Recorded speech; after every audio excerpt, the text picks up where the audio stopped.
And I'll be okay with that link. There we go.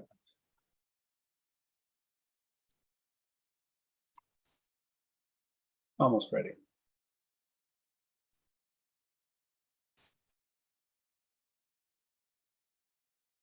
Okay.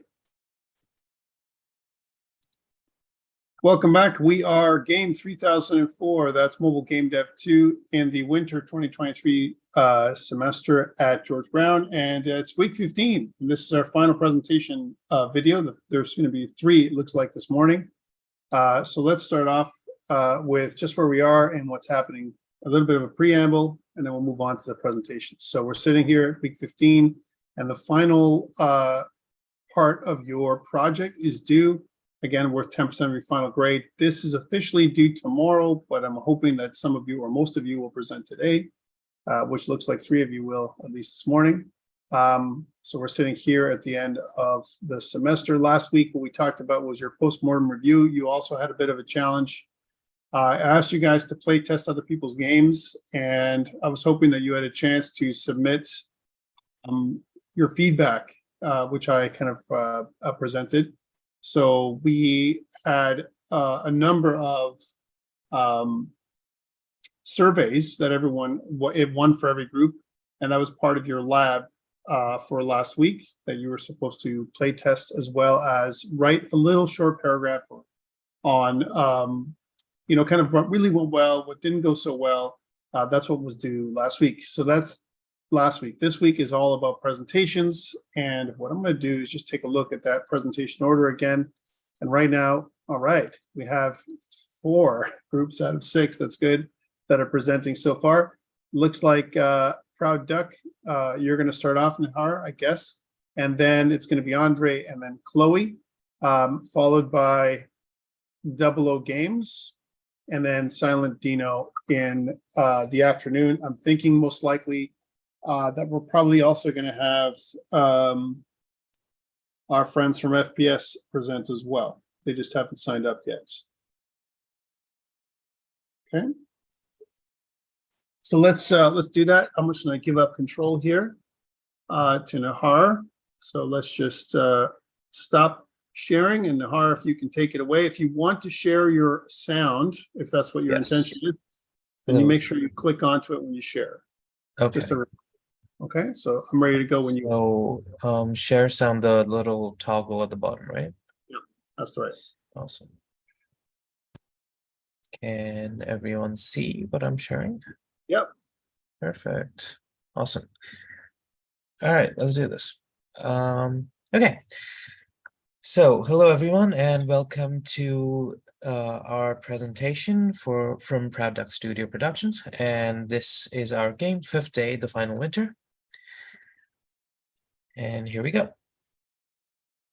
So this is our team: Christopher, Wanbo, Vitali, Sinan, Carl, and myself. Christopher and Vitali were our generalist programmers, and Vitali is a magician with code that can make anything happen. It's honestly magical to watch him work.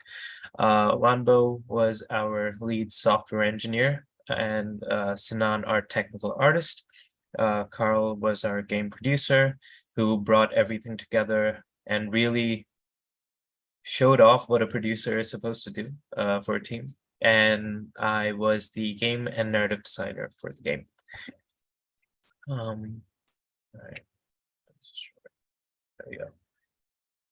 Okay, so game overview. So 5th Day, the final winter, is a first-person sandbox RPG with horror and survival elements from 7 Days to Die and A Quiet Place, with the time-sensitive and action-packed pace of Frostpunk.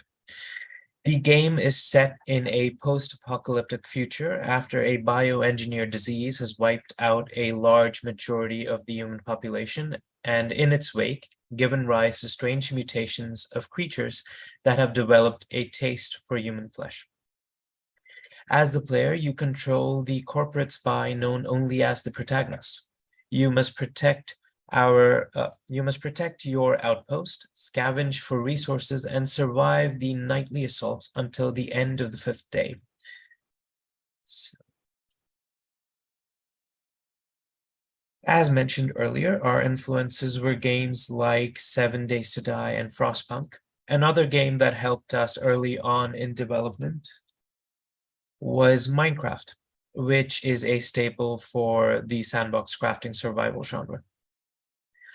Apart from the aesthetics and feel of the game, we also tried to incorporate elements from the three, such as the urgency of time, the need for survival, and the extensive nature of the crafting system.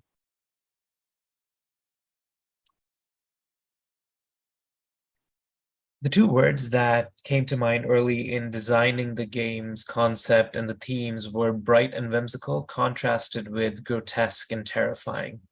The systems that didn't make it to this version of the build will be discussed in future possibility sections, but we really try to encompass a lot of the things that we took from the inspirations, which were Frostpunk and 7 Days to Die. And the game tries its best to bring a unique twist to the sandbox survival genre. The mood and in the form of the day and night system, which interacts with the enemies in a lot of ways. So the mood and feel of the game changes based on the the mood and feel of the game changes based on the day. The daytime is brighter, and the monsters that inhabit the surrounding areas appear as innocent and harmless critters. So as you can see up here,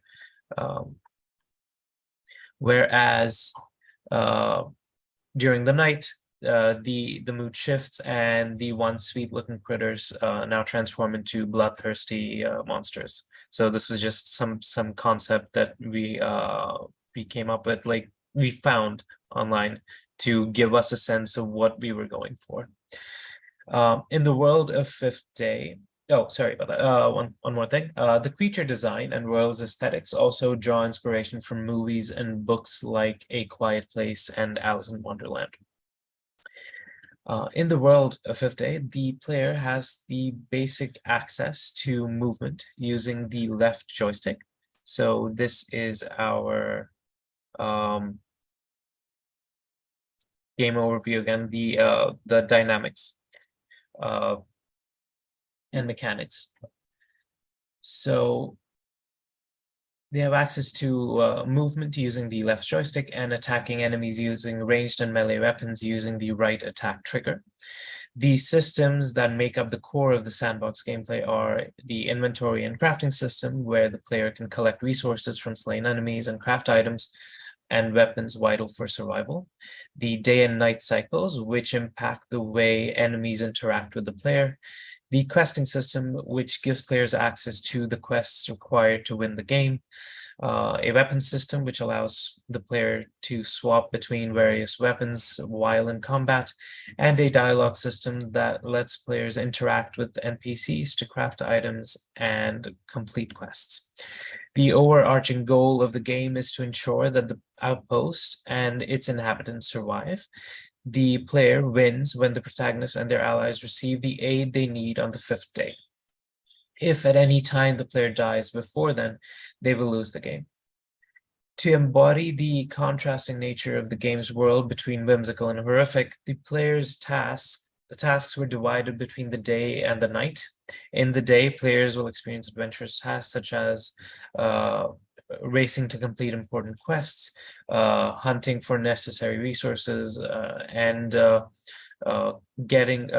talking to NPCs and learning more about the world when they have time, you know. However, at night, the player and their allies must defend the outpost and survive until the day returns. And as I mentioned earlier, the systems that didn't make it into this version of the build will be discussed in the future possibilities section. Now for the game world and narrative design. Here's a brief synopsis to the game's story. After being left for dead by a pharmaceutical conglomerate, protagonists find themselves aboard a sinking ship miles away from the harbor. Rescued by Reeves and nursed to health at an abandoned outpost, protagonists must find a way to ensure that the outpost survives and bring those in charge of the chemical genocide to justice. Fifth Day's narrative revolves around the idea of forming alliances in the harshest environments. The player character, protagonist, is a corporate spy who was left for dead by End and Core after they betrayed the company and angered some powerful people in really high places. Left with little more than their wits and their will to survive, protagonist must now lead the outpost and ensure its survival. The three NPCs that support protagonist on their journey in Fifth Day are the ex-retiree Trombus Benderby, the sous chef from New Orleans who lost her family to the plague, Reeves, and the eccentric stowaway architect Ishita Akihara.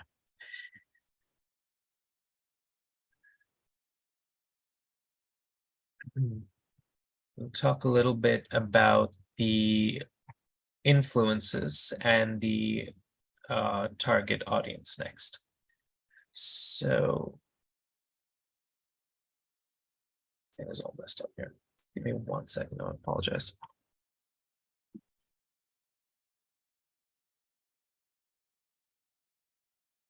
All right.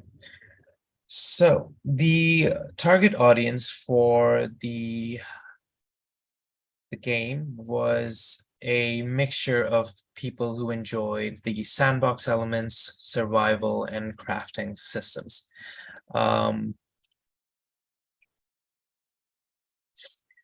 We really wanted to give a sense to the player that they would have this urgency when they're playing the game, and they would be able to really make a difference to the outpost and the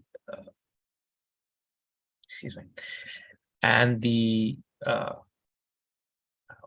am blanking out, I'm so sorry.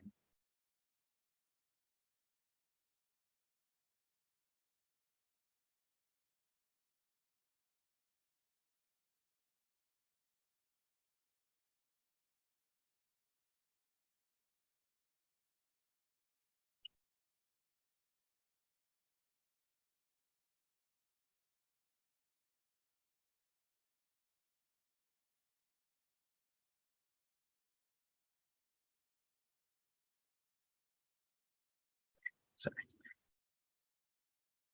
All right. Yeah. So let me start that again. I apologize. After the initial discussions, we wanted a healthy mix of sandbox survival and crafting elements. Although they didn't all make it in the game, they were intended to be developed in the finished game design. An example of a sandbox element that that was taken out early on in development because of scope reasons, scope creeping, was the idea of protecting and upgrading the outpost. So the player, after collecting the resources, would be able to upgrade the outpost to better survive the next night's or next day's assault. Surviving until the end of the fifth day gives the player a sense of urgency that I mentioned earlier, and crafting various weapons, potions, and defenses would work with the intention of protecting the outpost and the player's allies. More details will be shared about this in the future iteration slide. And now for the game's demo.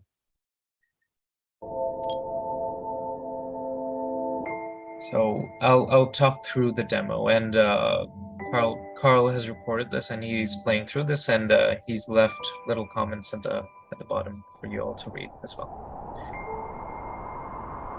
So as you can see, we start in this barren wasteland, and this is the outpost, and we really get this sense of abandonment and like sadness.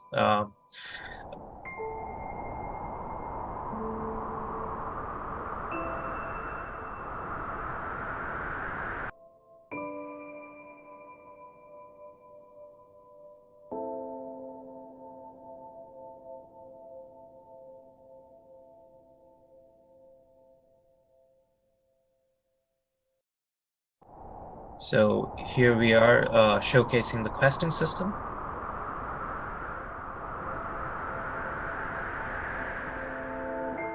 And we have to complete the quest before the day ends. If we don't keep up with the quest line and the day ends, we will have to start from the top or start from a saved point.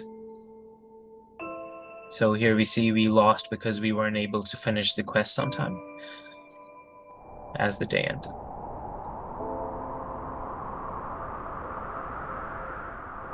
So it's always a race against time to get things done, and the time is obviously changeable, and we can adjust how long a day lasts, but it gives players an opportunity to experience that fast-paced action that's expected in survival RPGs. So we had models for our NPCs, but for some reason Git just didn't allow us to push them, and they were the Blender models, so there wasn't a size issue. We have no idea what happened there, but our NPCs are now capsules, which is fine. Capsules also matter as well.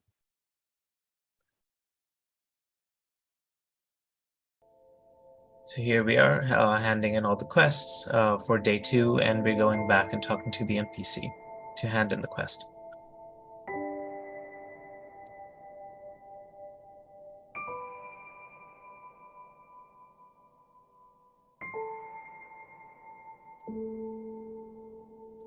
There's also a weapon switching system that you can see now displayed. So we have 2 weapons implemented, a axe and a gun, and the gun uses an ammo system.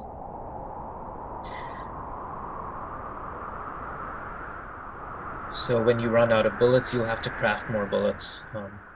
So as you can see in the top left corner, we're almost out of bullets. He's finished one of the quest items, and we're out of bullets, so we can't kill that enemy. So he'll have to craft more bullets.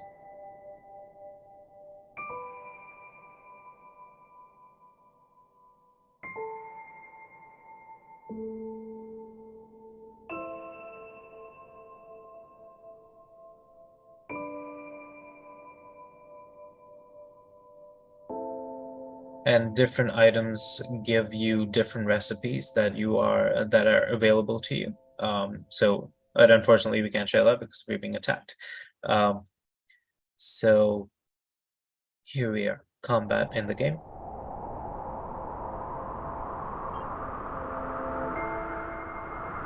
And those are our night enemies. They're supposed to be vicious, and they look terrifying, honestly. Stretchy jelly monsters are one of my greatest fears.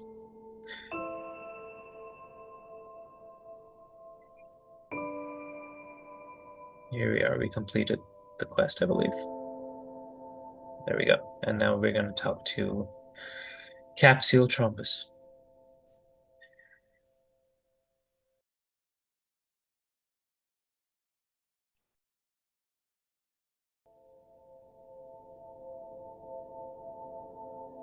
And we get a prompt for the quest for day 4.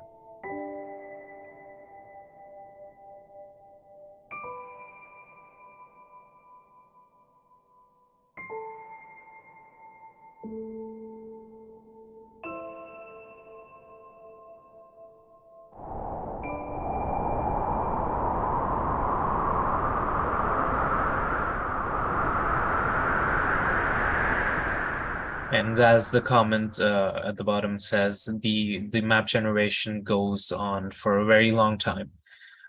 So there is quite a lot of landscape to explore, to discover, and a lot of possibilities for future development to add more items and more secrets into the game. And as you can see, when he used the chicken in his quick slot, he recovered some health. And chopping and any resources gathering takes stamina, the green bar.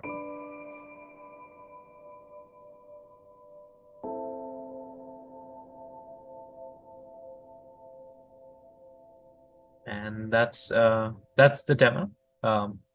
Still a lot of things to improve, a lot of places to, add more polish to, but it is in a state that works with all of the systems that we did plan for in the start, apart from a few things that were left out. So I'll go back to presentation mode. So as we progressed through our development cycle, we realized that the original game design was a little too out of scope. However, even after cutting back on the scope, we couldn't get nearly enough tests of all the independent systems put together, which led to a hasty coding pattern and last-minute changes to the code base, as was seen with the missing models for the NPCs. Right? And although everyone involved did a fantastic job in getting the project together, it was undue pressure that could have been avoided had we paced the development better. So in the future, we're going to start the testing phase early and make sure all the systems are working well and without any game-breaking bugs together, rather than independent systems developed independently by the programmers. Okay, so as I mentioned earlier, I'll go over the design elements that didn't make it into the game and what could be possible for future iterations. So there would be 3 enemy archetypes: the Born of Metal enemy, the Born of Earth enemy, and the Born of Aether enemy. Each archetype would have different behaviors. For example, the Born of Earth are slow and lumbering and move alone, while the Born of Metal enemies are fast and move as swarms. The enemies would have an affinity system. So at the start of the game, the player has the opportunity to form an alliance with one of the 3 enemy types in the game. Alliances help the player get rare resources to craft higher tier potions and equipment. And an ally to the player will help the player defend their outpost during the nightly raids. One more thing to mention is each archetype specializes in the resource type of weapons, defenses, and consumables, so foods and potions. There is a catch to the alliance.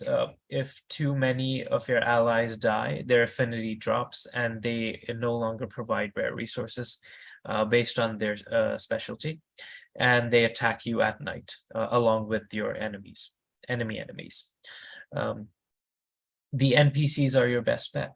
Each NPC, like the enemy, specializes in a special craft.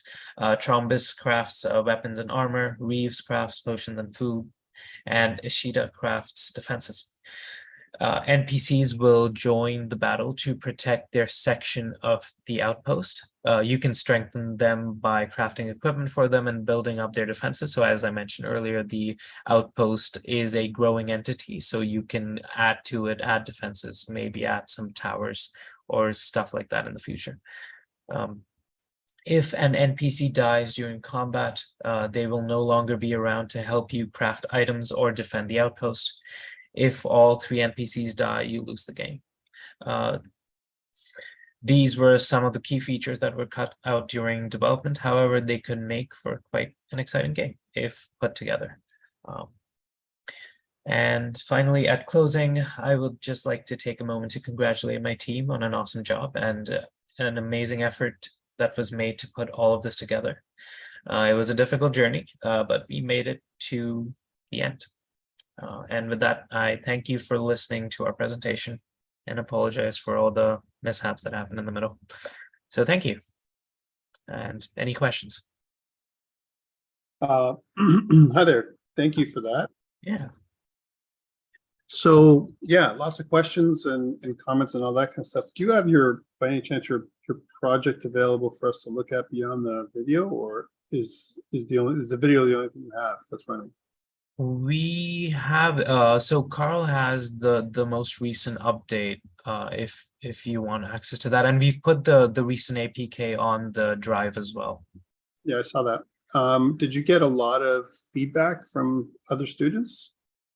Unfortunately, we weren't able to put it up in time because there were a lot of elements that we still had to put in place, and we didn't want to put a broken build up on the drive. So not a lot of feedback from other students for the build that we have currently, unfortunately. Okay, because I mean, I think that's what could have helped with some of the things that you were missing as well. And you probably knew about them, but Yes. I would have liked to see, like you mentioned that you had a capsule problem with Blender. I'm just going to start there. Just Yeah. there's lots of stuff I can comment on. Let's just start there. That could have been avoided because if you connected with me, I'll be honest with you guys, like your group didn't meet with me as often as the others. Like in terms of like I did a lot of over the last 4 or 5 weeks, we did a lot of stand-up meetings during our lecture where I kind of came around and said, show me your project, tell me what's going on, show me what's the problem, all this kind of stuff. And I didn't see that with you guys as much. That's fair. I think that just didn't help you, like, you know, because I could have helped you out. I could have said, do this with Blender and do that. And maybe it's a get ignore problem as an example, or some other problem that caused that issue with your capsule, right? So, but otherwise, let's go back to the you know, to some of the things that we saw, and I'll start with Alex because Alex is here. If Alex wants to kind of give you guys some feedback, he's an independent, you know, kind of viewer here, an observer. So yeah, I'm just here to observe, and if anything stands out, I'll definitely give my my feedback. And I imagine the time scale was just for the demo purposes, because you know, if my days went that fast, I don't think I know. done. Yeah, for sure. Okay. Yeah, no, I'll leave the more constructive criticism to Tom. Feedback. Yeah, thanks. Those. Yeah, I definitely felt immersed in a world. Beautiful. Thank you. Okay, so let's if we can go back, I think let's talk about your presentation. I think Nahar, you presented well. You did get caught up in a couple places. Were you reading a script, or what were you doing? I had notes, and then I zoomed out of the notes, and then I lost my space, the place in the notes, and I was like, oh crap. I'll just shut up until I find it. There's a lot. I mean, you spent a lot of time talking about narrative and all that stuff, which is good. I think you could have moved that part along a little quicker. Yes. But I mean, in terms of, like, I wanted you to go through the whole thing and go through the story. I think it provides context for everybody, which is good. So I think presentation wise, it's good. I think you know, you made it interesting. I mean, I understood what you were trying to accomplish, and so on. What I'd like you to do is, can you pull up the video again, the demo video? Sure, just right. I want to look at the actual product a little bit. There we go. So let's I can mute it. Yeah. So let's pause it. So I think still, if I was going to look at the actual, if we just frame it just like this, things that I really like, let's start with those. I like the fact that you have this little area at the bottom of your screen, which is where you're gonna, you know, you supply your notes on the top left, bottom left corner, like any kind of narrative or anything like that. That bottom area is good. It's a good space to put it. It's interesting that you have that. Your user interface is functional, but it's not beautiful. All right. So I think the area that you need to focus on, if you're going to take this further, for sure, is your user interface. I think. I mean, over the last little while, and I would have given you this feedback if I had seen you guys. I would say over the last several years, let's just say 5, you know, companies like, you know, Android, people that make Android, as well as, well, the Android OS anyway, Google, and iOS, which is Apple, have focused on flat design. And they're focusing on flat design because of, if you notice, your buttons are kind of raised, and they seem like they've got this, you know, shadow and a border and all that kind of stuff. They're embossed in some ways as well. All that stuff is okay, but they, you know, modern design moves away from that and makes it flatter design. It makes it look like buttons, but, you know, as an example, not all of the buttons are the same size. So you can Right. see, for example, it looks like your jump button, if I'm Right. not wrong. Yeah, Is- that looks is like not the different same size size, than right. everything else. Right. Icons are, did you guys make all your icons, or did you get them from someone? A lot of we source them from a lot of different places, so that's why they look slightly different from each other. Yeah. Yeah. So that's kind of what I saw. So immediately that was the thing that I'm not going to say bugged me. I mean, if I was going to look at the user interface, there's also, it's all over the place. Like you see some stuff on the left, on the bottom, on the right. Like it's Right. like, you know, focus on that It's- first. I think about this as a frame. If you're going to frame, you know, Right. your game, Mhm. you're looking at a lens. You're looking through the lens of your device. And this is what I'm saying. I'm saying that there's like stuff everywhere, Right. and maybe not things I need to see all the time. Right. Right. So maybe there was a way that you could hide some stuff away, or, you Right. know, maybe only put them up minimalist design, pull it up only when you require them. Right. So that's kind of what I would start with. So let's move forward a little bit. Just let's continue with some of that. So if we go to, yeah, okay, here we go. So when we see the inventory system, it's impressive. Like the fact that you have all these inventory items. And like I said, I think functionally, I'm really happy with the stuff that you're able to, you know, to pull off, like what you guys did and so on. Aesthetically, you know, it needs a little bit, even here, it needs a little bit of love. And I mean that, you know, you have the empty spaces. They're quite, you know, the borders are quite large. Yeah. And, you know, I mean, at least they're consistent and so on. I might have made them smaller. There's some areas in the inventory system that are transparent, other areas that are not. Again, there's some inconsistency that I probably would have worked on to fix that, that problem. On the top left corner now, if we see, notice how there's like a black symbol, a black. Yeah. Below that. And right here, yeah. It blue, doesn't match the circular. Contrast. Yeah. So these are all things that, you know, I would have given you like advanced feedback on, saying, guys, fix this issue, right? And same thing with simplistic buttons like craft and quests. Like, you know, I think, I mean, it's literally just a square or rectangle that's floating. And so, and it's totally in contrast with all the other ones, which are embossed, like, you know, kind of like, or beveled. Stylized, more so, Yeah, that you have everywhere else. So again, I think that is where your main issue was with this stuff. And if you go back and show me the quest, or if you can show me a quest, you know, there you go. So this is the crafting system. Crafting, crafting looks like the other ones, but go to the quest there. Again, same thing. So quest stage 2, your text is popping out of your dialog box, and your X is kind of skewed. Like, it just needs another pass. I think everything in general, when it comes to the user interface, it needs another pass. It needs another look at, in terms of everything else that I see. You know, so I don't know, Alex, what are your thoughts? Any additional things on user? Let's just focus on user interface. Oh, I was just going to type it, but thanks for asking. I think there's too much space between the icons and the edge of the screen itself. So a lot of mobile games will have the UI just right at the edges of the screen. Yeah, that's the only thing. And again, Tom said they weren't unified. There wasn't you know, anything that kind of unified. The styles were off, But yeah, that was my feedback there. Okay. In terms of gameplay, it looks fun. Like, I think, you know, like moving around and everything else, the fact that you chose a procedurally generated world, survival crafting, as what you wanted to do, I think, like I said earlier, when 3 out of my groups are going to do that, I was like, wow, that's ambitious for all you guys. Positive things about procedural generation: replayability. Negative things is challenge putting everything in place. I'm really happy. Like some of the items that you put in the game world and all that was great.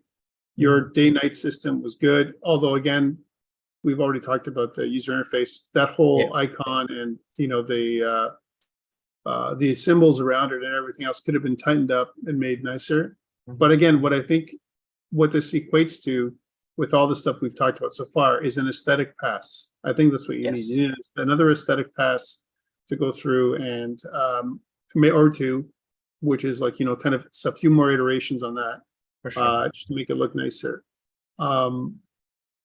Yeah, and then things like if your NPCs are missing, like that's pretty critical to me. Yeah. You know what I'm saying? Like in terms of your presentation. Think about this. If you're going to go to level up, which is actually today and yesterday, we didn't have access to that this year. But if Mhm. you're going to go, could you present something like this to level up? Mm-hmm. You know what I'm saying? And I think Probably the answer not. at this point would be no. Like Yeah. you wouldn't. Some really great stuff, but you haven't had a chance to do that. So, but otherwise, yeah, I kind of agree with Philip. I think there's a lot of really nice like atmosphere, the way it looks. It's got a unique feel to it, which is neat, how you put things together. So I think a lot of that stuff, I mean, it makes it so it's a very interesting looking game. That's for sure. Mhm. Again, I haven't had a chance to play it in its current form, but it looks like it's going to be something that that is interesting. Now, tutorialization, just to ask you this Yes. question as well. How much tutorialization do you have in the game? I know it says there's a few messages in the bottom left corner Mhm. Yeah. that So tells you the quests. Yeah. yeah. So we did intend to expand on that in future iterations where we would have maybe after the UI cleanup, we would have text box that pop up explaining what the player has to do, which NPC to look at, and we really wanted to push the dialogue between the player and the NPC. So the tutorial would be through the back and forth between the player and the NPC that is giving you the daily quest. Right. So all of the daily quests would in some way teach the player about a mechanic.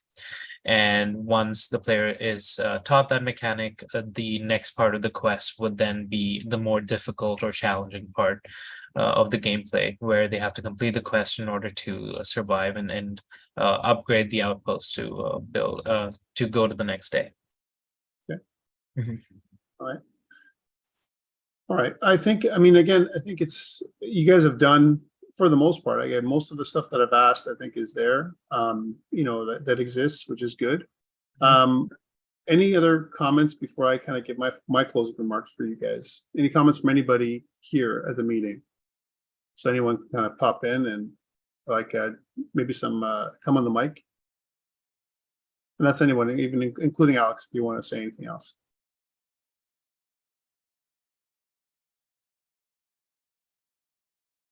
I guess I can just say a quick word on everything. Yep. I think we set some really ambitious goals, especially with like game design, and we had a lot of ideas. And I think we did a good job, like kind of creating a unique sort of take on what you're asking. But it definitely needed a bit more elbow grease to finish it off, like another pass on the UI and some meetings with you, like you're mentioning. Yeah. That would have been helpful. But yeah, no, I'm pretty happy with the end result, but it definitely needs a little bit more work. Okay. And then we got some couple messages here. Kenny likes it. Yeah, I think just my last comments would be these, or questions for you, and or even Carl, if you want to talk about it. Sure. Are you happy with it? Are you happy with your game at the end? Okay. So yes and no. Like we could have done a lot more to improve it, but as a lot of the comments are mentioning, it has legs. I'll go with that analogy, where if we do put in more time to polish it up and really get the systems working and feeling like a game, I think it has quite a possibility to be a good one. I think so too. I think if you take this further, if you clean up the stuff that we've talked about today, I think this is a great opportunity for you guys to publish. And I think that's what you should think about. Even if you did an early release or early access something, even think about as a fallback publishing to another platform, like for example, PC or something like that, it might be fine. Like it might be like a game that's very interesting, and you can get a lot of feedback. You need a lot more feedback, right? For Not sure. just from me, but people to play your game and try it out and all that kind of stuff. Yes. And I think that's part of it, right? So, and the reason why I'm asking if you like it, isn't not just like, hey, did you have a good time? Is this the game that you wanted to make? Like you mentioned that there's things that are missing, but would you, if you're going to do this again, would you make this game again? Like, is this the game that For sure. Yeah. I was really happy with where we ended up with as a concept, as a idea piece, what was possible, and like it works. When I first thought about the design elements and all of the things that could be possible in this game, that all required a base architecture to be implemented. And I think what we have here is that base architecture that allows us to build on it. So I'm really happy with the work that everyone put in at the end. Yeah. I think it's, I mean, again, I think it's great. I think that just a couple more passes and it'd be amazing. For sure. It'd be an amazing game. And that's it for me. I think good job, guys, and Thank you. great presentation, Nahar. Thank you. I think you did really great, especially as a culminating project. This is something definitely you all could be proud of, because again, you're in third year. This is something you can show off. Again, like I mentioned in class, and I'm not sure if you had seen the video, but I recommend some kind of website for your team. Yes. Or just for the game, if your team's not going to carry it forward, where you can use that as marketing, as Yes. well as a portfolio if you're going to try and get into the industry at some point soon. It's an opportunity for you and your team to kind of say, hey, look, this is what I made. And mobile isn't the most accessible unless you make the APK downloadable, which is not something that you can't, it's not difficult to accomplish. Even on itch.io, this is just another avenue, and there's other ones out there as well. For example, even Google Play might be a great opportunity for you guys to put it up there. Even in its current state, you're like, again, I would say you're weeks away from an early release if you were to work on it. And I think it's something that you can brag about. You can say, look, I put this up on Google Play, right? Yeah, for sure. It definitely has potential. All right, thank you so much, Nahar, for that. Thank you. Congratulations, big applause to you from everybody. Really great job, and I'm really happy with what we saw today. All right, let's move on to the next group, because I know we're a little bit behind the schedule. So let's go with Iron E. We still got lots of time, guys, throughout the day, so I'm not concerned. Hey. How you doing? Good, man. How can you hear me well? Yes. Okay, beautiful. All right, let's get started. I'll just do the entire screen. Okay. All right, I hope everybody's having a good day. I know we are, because we get to finally share our game with you guys. We're the Iron E, and we've been working on Dyson Defense. Who we are? So we have our boy Phil. He was the producer, our leader, organized us, and motivated us to continue going through this project. Myself, Andre, as the lead software engineer, I was responsible for a bunch of game mechanics and also integrating everybody's work into a cohesive kind of flow. We have Benjamin, who worked very hard on our UI and our entire input system. So the functionality of the game is very much largely thanks to him. We have Kenny, who was our audio engineer. He did an absolutely wonderful job bringing forward a very big part of our aesthetics, and we'll talk about this a little bit later. Patrick, our technical artist, and pretty much our entire visionary for the game. All of the visuals, thanks to him. And of course, Jerry, he was our support programmer, came through with a bunch of different mechanics and helped everybody out. So our game is Dyson Defense. It's a retro-themed isometric orbital tower defense game where the focus of the game is to relax, sit back, listen to some beautiful music and sound effects on your phone, and survive an alien onslaught. Hopefully defend your planet for as long as you can, and maybe, just maybe, survive. Our game was influenced by a lot of very unconventional tower defense games, mostly focusing on the orbital elements. So as you can see, games like Clash and Slash, where admittedly you do a little bit more of your own shooting, Unstoppable Gorg, Citadel Defense, and aesthetically, we wanted something that kind of mimics the minimalism of a game like DEF CON, while also having a bit more of a kind of Clash and Slash volume to the entire thing. Our story is very simple. Since the 70s, we've been beaming radio waves out into space, and we never really thought that anybody would hear them, but they did. And now they're coming, they're hungry, and they're going to eat us all. So now we have to defend ourselves. To do so, we have devised orbital defense systems. So our planet has several orbital rings where towers can be placed. These towers can be upgraded, and they can be also destroyed, which was a mechanic that was kind of under question for a lot of the development, but after receiving a little bit of feedback, we decided to implement it. You can rotate the rings around to kind of position your towers where they're most needed. So whether it be out of the way of the enemies so that they don't get damaged, or right into the fray so that they can do the most damage to the enemies. There is a little bit of resource collection and management. So of course, towers cost money, upgrades cost money, everything in this world costs money. We also have some player abilities which let us either destroy, freeze, or shield our planet. Well, destroy or freeze the enemies, shield our planet, and that costs minerals. So we have kind of a dual currency system.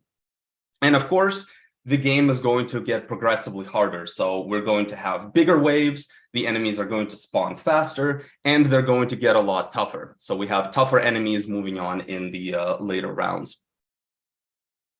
Aesthetically, as you can see, retro vibes. We have the dark void of space, always reminding us of what's behind our existence.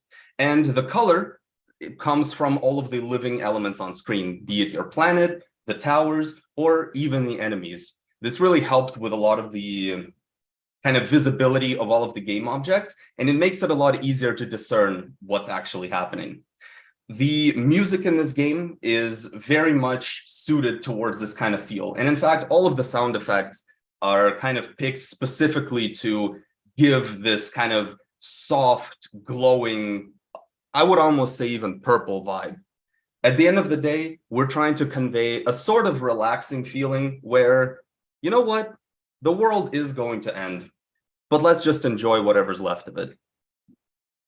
Our target audiences for this game is very casual. So these are going to be either college students that are tired of doing their exams and they want to pass out in bed and not think for a week straight. This is the game for you. Tired of work? Take a break with this game. Going to the bathroom? Take a break with this game. We want to give a very relaxing feeling to it, so not too much challenge, but at the same time, just enough investment and enough systems working together where you feel like you're actually accomplishing something.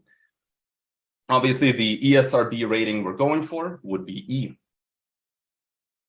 Without further ado, I'm going to shut up for a little while and let the game demo speak for ourselves. Now, a little preamble to this demo. We created a build that is a little bit more sped up. So the gameplay that you're going to be seeing is going to feature much tougher enemies much earlier on.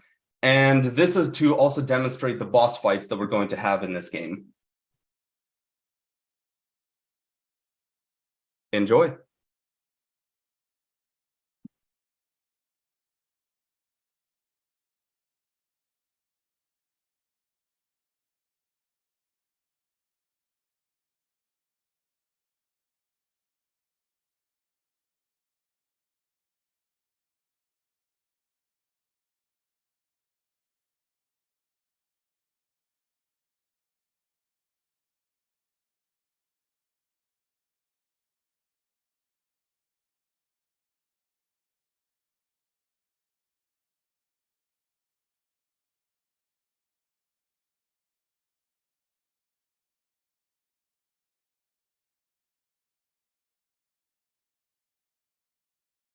Hey, Andre, is there any other sound or we're not getting sound?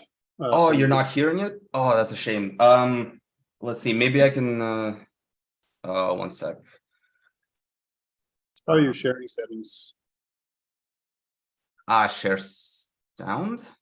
Yep. Can you hear it now? Yeah. Okay, beautiful.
All right. That concludes our game demo.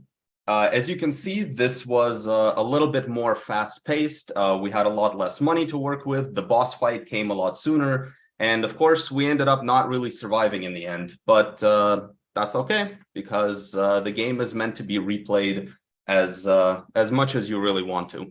And in fact, the game also saves after every single wave. So if you ever need to step away, or if you're just unhappy with some of the economic choices that you've made, you can always revert back and just continue playing. So let's talk a little bit about something that we've learned while working on this project. So first of all, one thing from myself was I wanted to incorporate a little bit more like a Lego structure to this thing. So kind of work with a little bit more component design, focus a little bit less on things like inheritance, and more on aggregating objects together or components together into different kinds of objects. I feel like that would have given us a lot more freedom to implement all kinds of, well, more towers, more different kinds of enemies, and in fact, maybe even something like multiple planets. So kind of part of that would be taking steps back to take steps forward. So good practice is usually to make something work and then refactor it later. And our issue came with the refactoring it later part. In some places, we did accrue a little bit of tech debt that resulted in some patchwork solutions being necessary to make some things work. We also wanted to exercise greater control over our resources. So, for example, Kenny brought up a point where he wanted to maybe take a little bit more control over what kind of sound effects are being played and manage different effects a little bit differently. So kind of focus on making better design patterns to create a more robust and, well, more controllable audio manager. Although, to be honest, what ended up happening here was still pretty good. We do have plans to expand the game a little bit, but of course, the first step would be to take a couple of things back, maybe deconstruct a couple of our structures, and really focus on eliminating that tech debt. I feel like at the end, that's what kind of stopped us from really expanding it much further, and even something like implementing the combat system where towers were getting destroyed. Things like that would have been a little bit easier to do if we were to kind of step back a bit. But of course, we want to make it bigger, we want to make it better, and we want to make it a lot more potentially popular. So to do that, we want to plan forward a little bit more, maybe focus a little bit more on scope management, and kind of, well, plan a lot bigger. Communicate and synchronize with each other to really make sure that all of us are on the same page when it comes to creating this kind of component-based system, or even kind of looking ahead to see what kind of systems we will need to implement even bigger future systems. And of course, a little bit more rebalancing as well. So the actual game that we will publish the APK for is going to be a lot slower. There will be less enemies in the beginning, maybe even a lot less damage that towers are going to be taking. With our current build, implementing the tower combat made the game a lot more challenging, and so we didn't really have too much time to balance all of that out. But all in all, I would say that we're very, very happy with our result, and we really hope that you enjoyed our presentation. Thank you, guys. Thanks, Andre. As always, very happy with your presentation style. Thank you. So that's never an issue. Slides wise, you know, if I'm going to just give you feedback on your materials, they're okay. I still think they could be improved even more. But that's just me. I think you know, there's a lot of stuff that you put there. I would have probably focused a little bit more on the story for you guys. Not quite as much as Nihar, but more in terms of the background and that kind of stuff would have helped, you know, with everything. But I think you kind of talked through it with mechanics, and it you kind of blended that in, at least in your presentation, which was good. What I want to do before I give my feedback is I want to turn it to Alex, who's an external observer again, sometimes best to get something from someone else before me. So Alex. Yeah, you know, it's yeah, sure, thank you. It's very easy for me to say that, you know, this is what I would have done or things like that. So again, I'm going to kind of keep it constructive, and I may not always be right in my criticism, but would you be able to show me the game, a screenshot of the game at least? Sure thing. I'll just Okay, somewhere that's in good. the- That's good. Yeah. So one thing I started to mention to Tom immediately is the UI at the bottom specifically seems a little bit big, blown up maybe. And because these UI elements go over the game, the game area, I think there was one point where I missed an enemy completely coming on because it was blocked by the UI. So maybe making it a little bit more subtle. I was going to say that, you know, I do like synthwave and 80s things, and maybe this would definitely, if I played Android, maybe this would definitely be a game that I played. I would have liked to see more of the color scheme that you have on the planet there, the blue, the pink, the yellow. I really like that a lot. But maybe the UI specifically making it a little more subtle, increasing the alpha a little bit, making the buttons a little bit smaller. I like that you can open and close those things. But even when open, they should have a transparency, in my opinion anyway. But otherwise, again, something I might have done, maybe you could do, is with the real estate on the rings, maybe having them taper, you know, not always a complete ring, but maybe having them taper a little bit. Now, what immediately comes to my mind is the Ubisoft logo. So maybe, I don't know if you want it to have it resemble that. But I also like to maybe overthink strategic elements.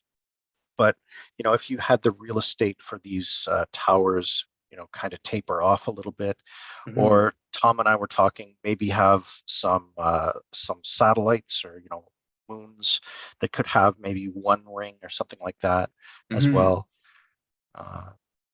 But for sure. Again, I don't want to monopolize the feedback. But again, it's very easy to say, well, maybe I would have done it this way, and I don't want to do that. I don't want to.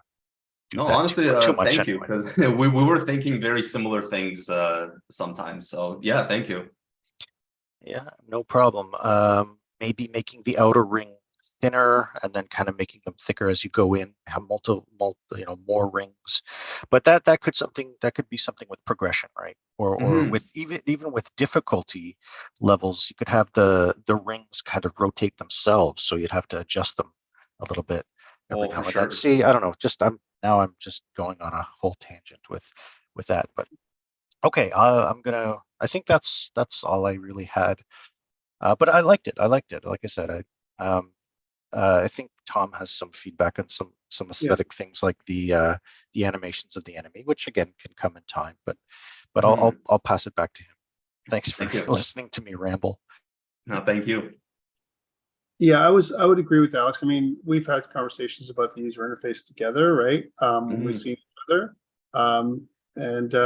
You know, Ben has been racking his brain trying to figure out what to do. He's reduced the transparency a couple times, you know, kind of put things off to the side. I think it's improved from the beginning. I think this in general just needs another pass, like Alex is saying, especially now that you see it like so big on the screen.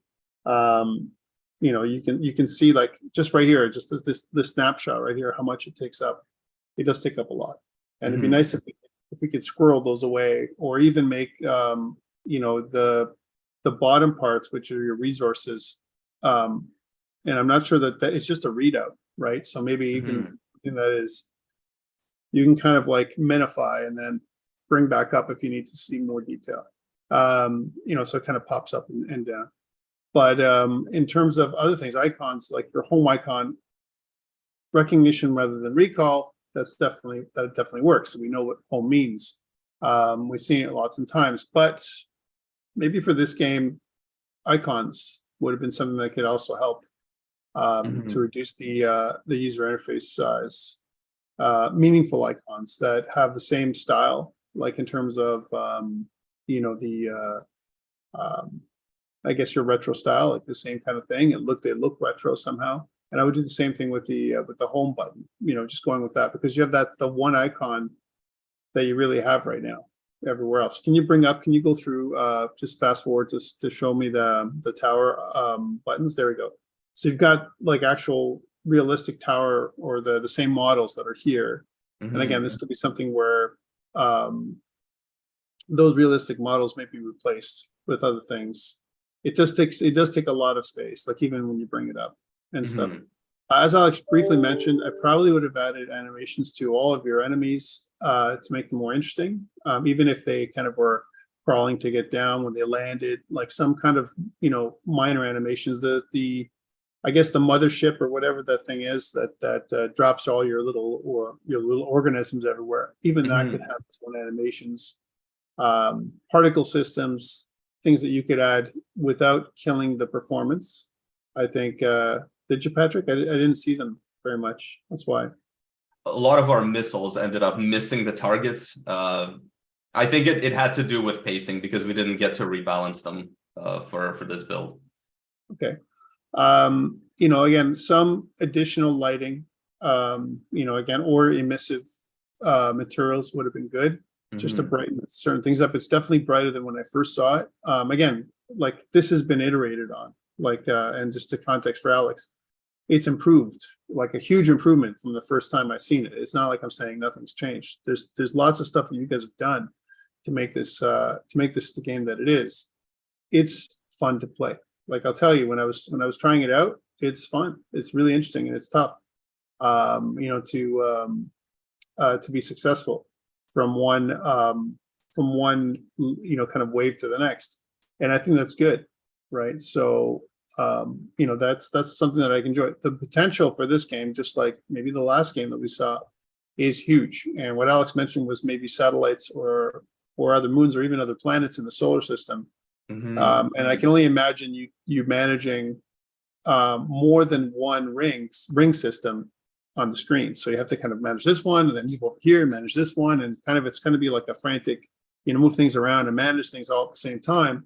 It can make it for a very you know, interesting game. You can even scroll, maybe even you know, you only see one part of the entire solar system, or pinch and zoom, where you can kind of use those tools that are very common on or gestures on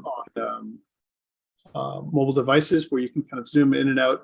Instead of having potentially a mini map or something like that, you can kind of zoom out so you see like what's happening from a very high level, and you can kind of indicate like some part of your solar system or whatever is being attacked instead of just like one little planet.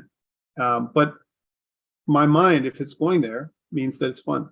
My mind, if it's going there, means that it has huge potential, right? Because I'm sitting there thinking like, if I was going to play a board game like this, right? And I can only imagine if I was going to convert this into a board game, what it'd be like, you know, or maybe even have like physical, like texture where you move things around like in a ring.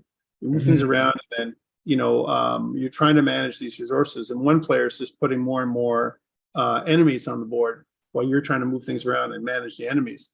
It's kind of interesting. It almost becomes like a turn-based, you know, kind of strategy game in some ways as well, which again, in my mind is going there. It goes beyond just a regular tower defense. So guys, kudos to your engineering and your, you know, your game design. I think it's really interesting. It's definitely different than all the other tower defense games that I've seen. You know, like it kind of breaks that mold, you know, a new paradigm is what I'm saying. So from that perspective, really great. And the fact that you've taken it this far, you know, I'm really happy about. But again, just like it needs another pass. It needs an aesthetic pass. Of course. Maybe no, two. Awesome. Thank you. Yeah, no, we'll definitely keep working on this. Like it's been really fun so far. Yeah, so, but great job, guys. Anyone else from the team want to speak up, or anyone else from the class before we move on to the next group? It might be someone on the team or someone else wants to say something. I know that you know, there's been a lot of people working on this with a lot of passion. Can you hear me now? Hello? Yeah, absolutely. Yeah. So I did make animation. So like the big the big one-eyed monster, he actually had a slam attack, kind of like what the tank does from Left 4 Dead, how he just like raises both of his arms and just does one big slam against the planet if he gets close enough. And the mother alien, the one that spawns the little grubs, if she got close to the planet, she would actually do like a double claw attack. And I actually had to rig all these models up myself because there are free assets that I found on Sketchify, but it's just the mesh itself. So I implemented all the bones and armatures and did all the animations myself from scratch. What happened to the models? What happened to the animations? I don't know. I don't know if like the trigger wasn't working because the game was going so fast, or they're like dying too quickly before they got close to the planet. Yeah, I think our framework was just like not particularly great for it because we had to modify a lot of our enemy scripts just to kind of make them work against towers, and I think by the end we just didn't actually have the time to properly implement everything. Okay. Again, like huge potential, like we mentioned, and I think if you did that, almost like an environmental pass, kind of go through the, framework, like you said, and go through and fix these kinds of issues one thing at a time. Let's make animations work. Great. And then the next thing is, now that we have animations, and I'm saying this is after UI. UI would be probably first. I would say first, make sure your user interface looks like. Next, all right, now that you've got your user interface looking like it's pretty good, maybe it needs adjustment afterwards, then fix all the other little things. Again, I would say, just like Nahar's group previous, a Proud Duck, you guys are, like, I would say, weeks away to an early release. It really is that good, especially when it comes to something like this. That's very simple. That's iterative. That you can add more, the more things to, extensible. It looks like that you can add more things to manage. It looks like it could be a really great game, honestly, and I think it could be a great portfolio piece for you. So again, congratulations from me. Really great job, guys. Awesome. And Thank you so much. Thank you so much, guys. And we need to move on to the next group. But before that, we're sitting at 12:20, and we've gone for about an hour and a bit, and we're a little bit behind. I would say a lot behind, but that's okay. We got lots of time today. Let's take a 10-minute break, and I'll stop recording, and we'll come back and we'll continue with the presentations, if you guys are okay with that. All right, so gives you guys a chance to get coffee, water, and queue up for the next presentation. So before we start, Bald Assassin Interactive, what we're going to do is I'm going to queue you guys up. So maybe if you want to set up, and then I will we'll start recording again in about 10 minutes. So we're sitting at 12:20. We'll start at 12:30. Okay. So I'll stop recording now.